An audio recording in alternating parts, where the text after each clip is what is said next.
love it dearly. Go pick them up ASAP. Hey? Oh yeah, that's it. Don't worry. I've got a broad feeling on the red sea, baby. Alright. I'll talk to you. See you.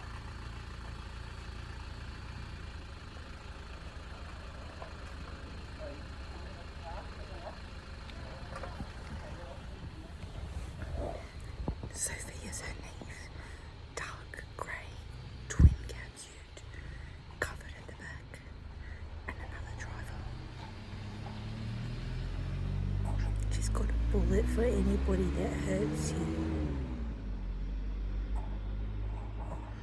She's a dead horse, she hurts herself. Are you fucking kidding? Did you hear that? And it's about 5:30 or 6 o'clock. And the harassment will be exponential tonight. They're already bouncing at me.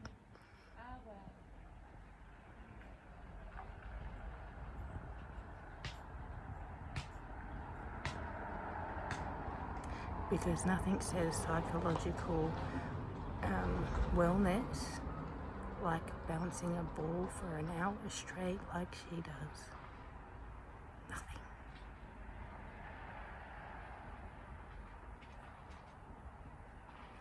Of course she'd be out there bouncing a ball now.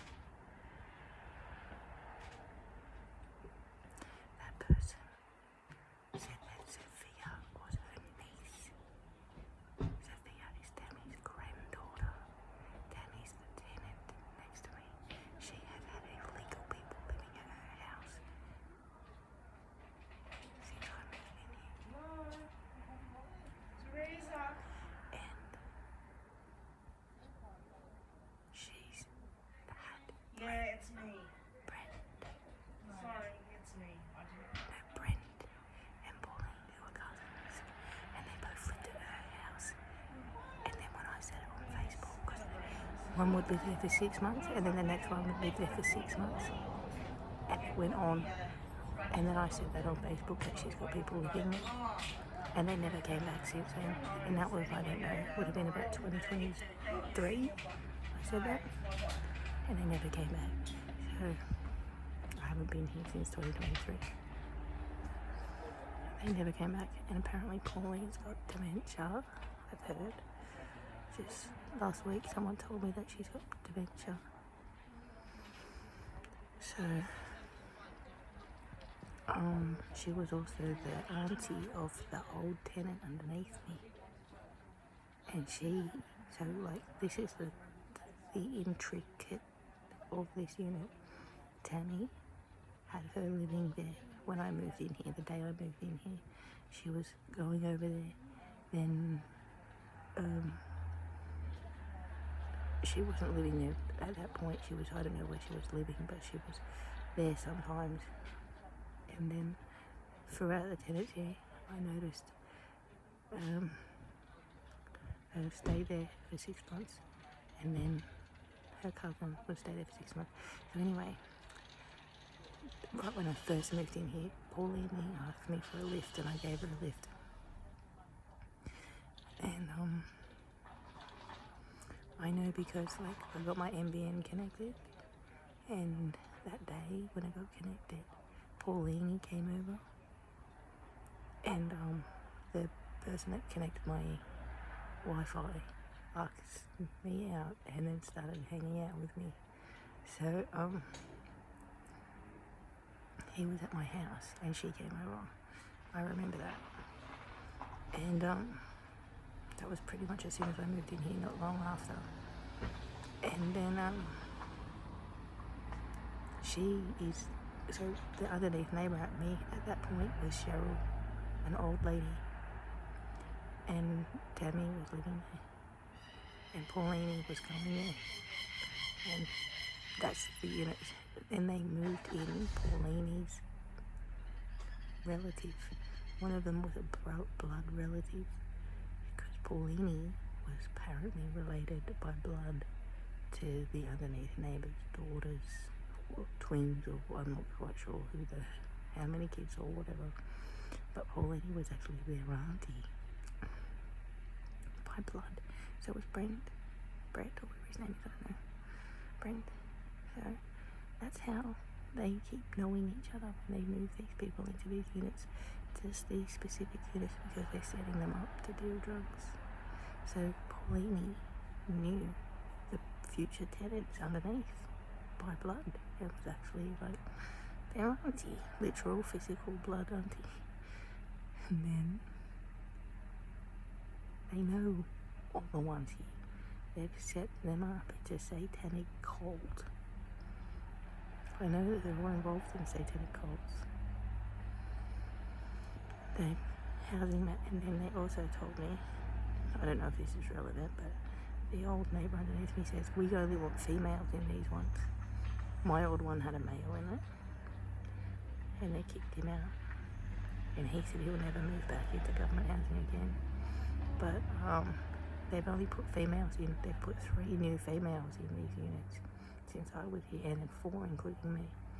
And all of them, there's 5 here at the front in this corner, and they're all females now. They had moved the female out underneath me, put another female in there, and then another female under there, and then another female over there in Jason's old unit. And I was told the day I moved in here, we only want females, and Kim's only going to put females in these front units. I think because they're a little crackhead, psychotic. Females are the worst. It looks like we've got some foot traffic for the drug dealing. So that's how intertwined everyone is here. They're all related. They're all placing them here because they're in a satanic cult. And they think, I don't know what they think, but they're not allowed to operate government housing like they are their own personal drug ring. I don't know what time it is, but I know that I just went to the shop and I just got back like literally 5 minutes ago. I literally haven't even done anything. So, and the shop shut and I got there at 5 o'clock. So then I walked to the servo at the end of the other direction. So it's like maybe 6 at the latest. It wouldn't take me an hour to walk that long. And I got back and had a quick shower. So I'd say it was 5 o'clock when I got to the shop. I walked, that's just down the street, down to IGA. Walked back home. Got my return and earn bottles. Walked to return and earn. Got $10 from return and earn. Went down to the servo. That's less than a K. And then I came back. Went to the servo, got some smokes. Here they are, they're brand new. Okay, they're inside.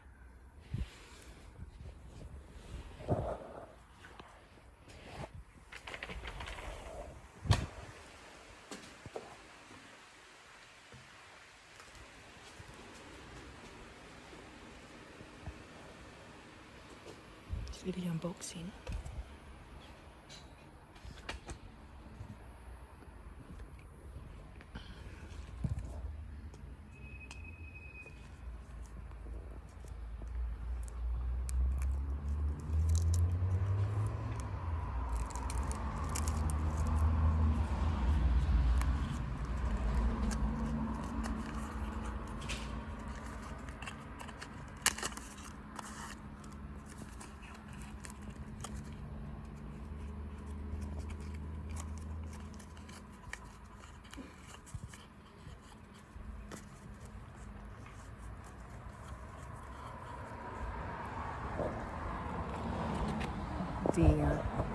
You could cut the tension with a knife.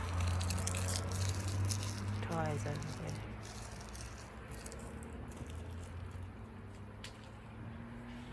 Ties over there for the drug dealing to begin.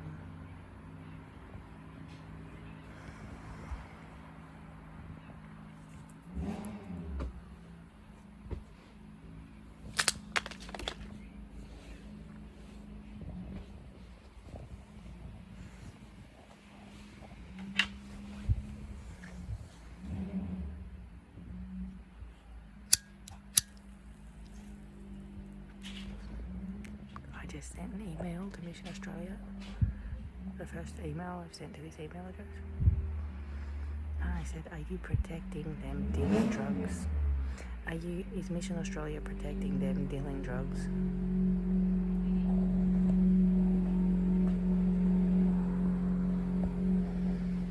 There's been a whole lot of hotted up cars lately. Like all night you'll hear about 20 cars hotted up like that. The NDIS agents.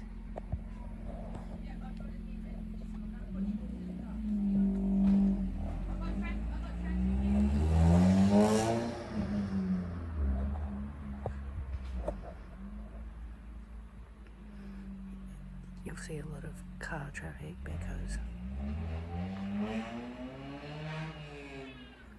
that's how they're dealing drugs now.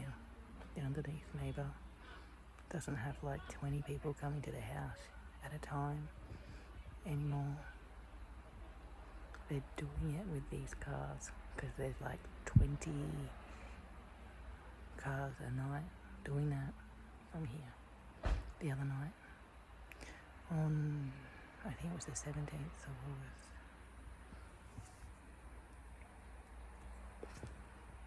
Which is new, but it's Friday night, so yeah.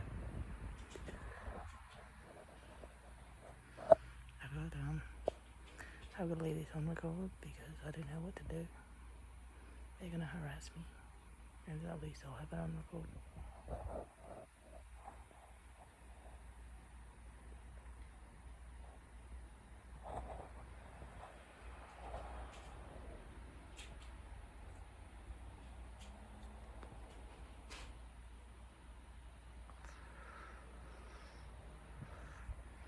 If there's one person, you don't hear 5 people foot traffic in an infant.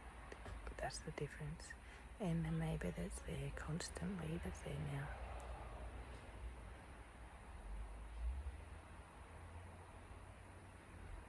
But this is what I've been dealing with since I got back here to my unit. Because I'm not dealing drugs, they tried to kick me out. That's how they run it. So they'll run it, put someone like me in, and they'll call me a criminal, paint me as a monster, defame me, and high turnover of tenants, but never the ones that are doing the wrong thing, like this. Mission Australia is aware that they're living there with a police report since April. It's now August 21.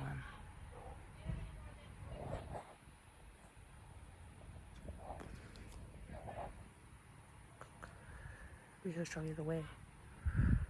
Yet I've got on record, which I'm sharing to my Facebook, the housing manager walking past the underneath neighbour that used to live there as they're screaming at a house inspection with 3 generations living there and coming up to my unit and threatening me with eviction for having somebody living at my house that had been in jail at that time for 6 months. They were in jail at the time, and she was accusing me of having them living at my house. And then she's leaving these ones, and I've got that on record. Leaving them screaming with 3 generations dealing drugs. Comes up to my unit and threatens me with eviction for having someone living at my unit that was in jail for 6 months. At the time, she was threatening me with eviction for having him live at my house, and he never lived at my house. I met him in February and stopped talking to him in February.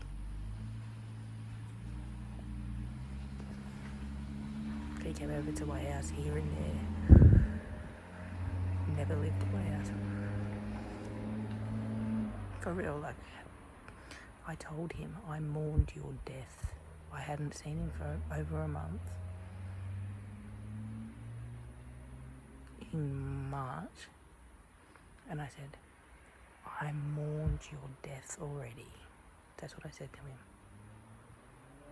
And I met him in February. Because, like, I didn't want to hang out with him anymore. So, to have someone saying that about me or you had him living at your house, and then saying, I'm going to get evicted, and he's in jail for 6 months while she's saying that.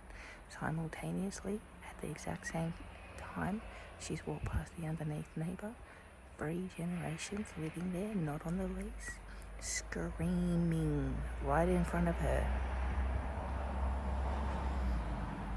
because they deal drugs.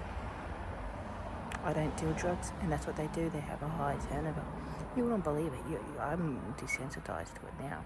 I'm just like, I'm an old soul to this now. They worship the devil. They don't kick you when you're down. They kick you down so that they can kick you till you die.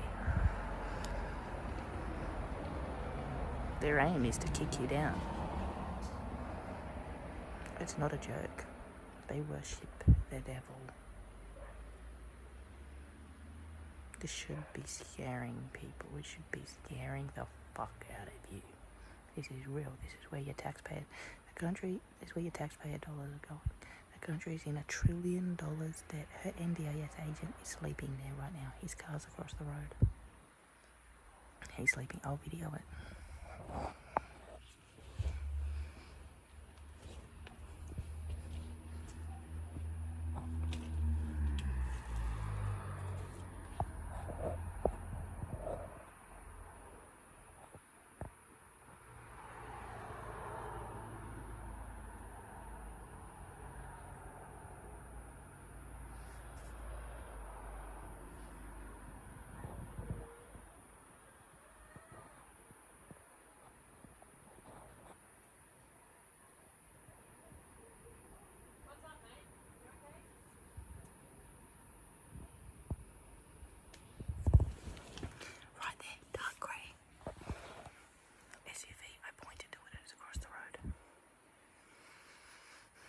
This is where your taxpayer dollars are going.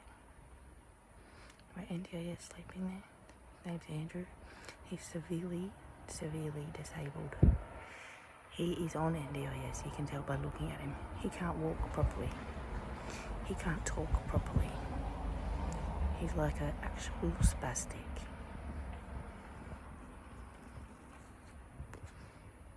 She's got another person that's at her house in a black SUV. This old Aborigine lady. I think she's an NDIS agent as well. I don't know, but she goes there all the time.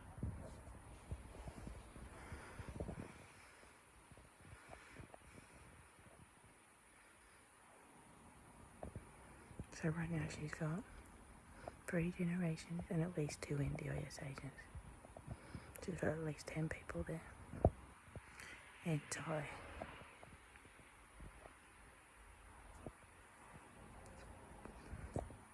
And all the tax that you could think. They got NDIS that sleep there. They get 130 or more an hour for overnight. This person can't even walk or talk, but he's been going and sleeping at her house. She's been on NDIS since 2012. Same with the unit upstairs from her, next to me. They've both been here since she was the first one actually that moved in here. The one upstairs from her. When they were just built, these are brand new build. They were under 10 years old when I moved in 2017.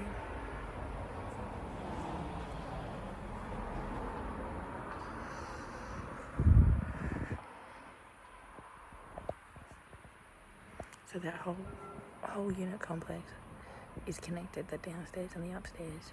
It's one build, like when they built it, those bricks that go upstairs from downstairs. They've got no adjoining walls. They just share a staircase to my unit.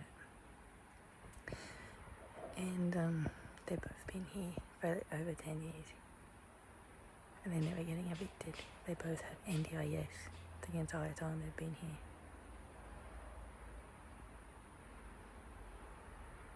All day today.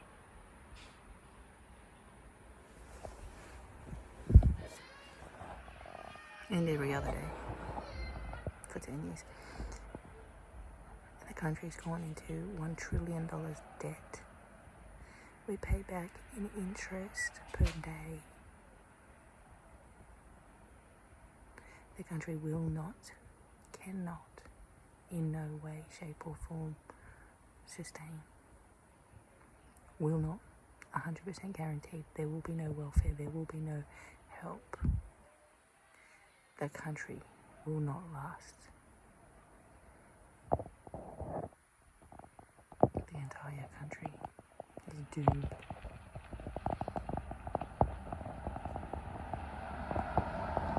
Yeah, I have been on the phone to Mission Australia this week.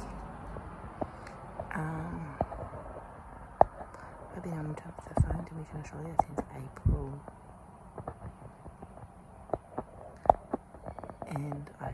And I gave them a police event number that they're on the lawn. I went to the police and said that they're on the lawn 24/7 in February.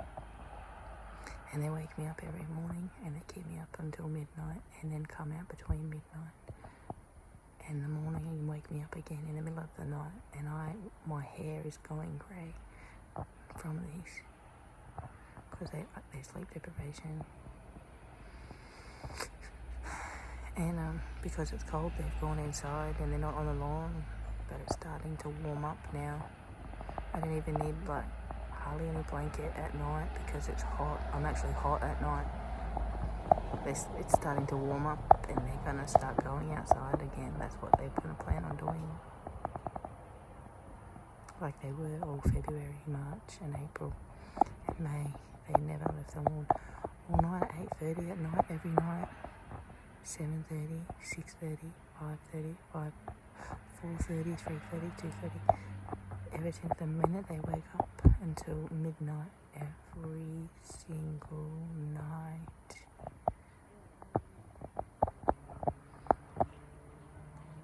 On the lawn, right there.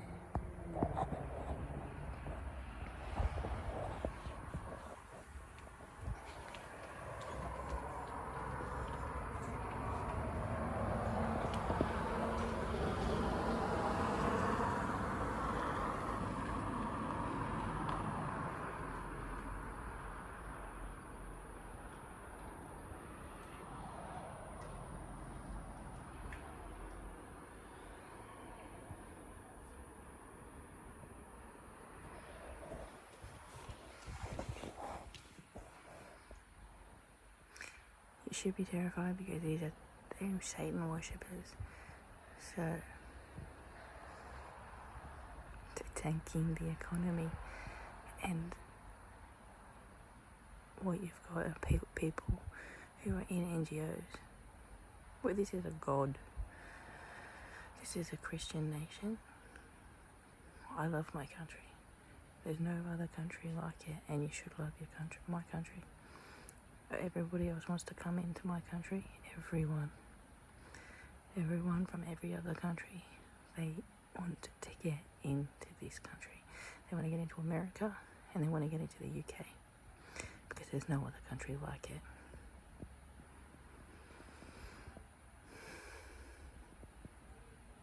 We have freedom and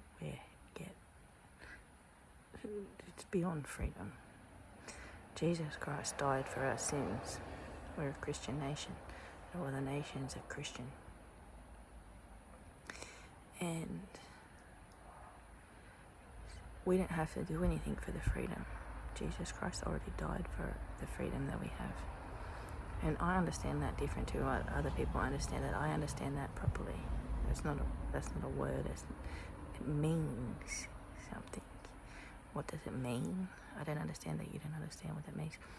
It means that this country doesn't exist, didn't exist.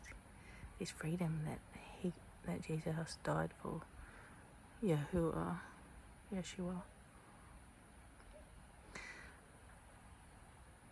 He created freedom. You have an obligation to be Christian in this nation.